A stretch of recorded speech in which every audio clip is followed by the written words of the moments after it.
Sending money internationally shouldn't be complicated, but choosing between popular apps like Moneygram and Transfast can feel overwhelming.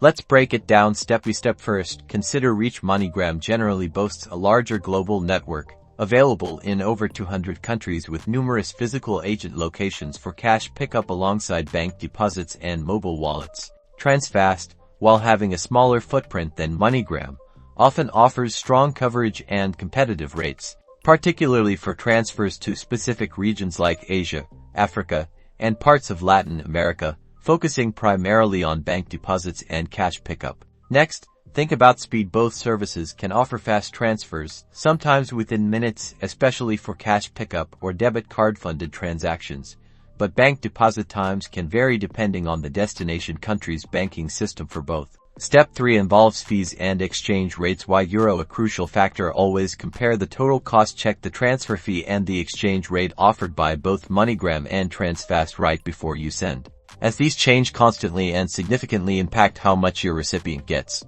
Now, consider ease of use. Both Moneygram and Transfast offer mobile apps designed for straightforward navigation. Step through the process. Sign up, enter recipient details, choose the payout method, and fund your transfer. Compare which app's interface feels more intuitive to you. Finally, check customer support options. See what channels each service provides. Why euro phone, email, chat. Why euro and their typical response times should you encounter any issues during your transfer. So, which is best? Moneygram often wins on global reach and diverse payout options, while Transfast can be highly competitive on cost and service in its key corridors. Your best choice depends on where you're sending money, how quickly it needs to arrive, your preferred payout method, and the total cost on the day you send. Why euro? Always compare rates just before hitting send.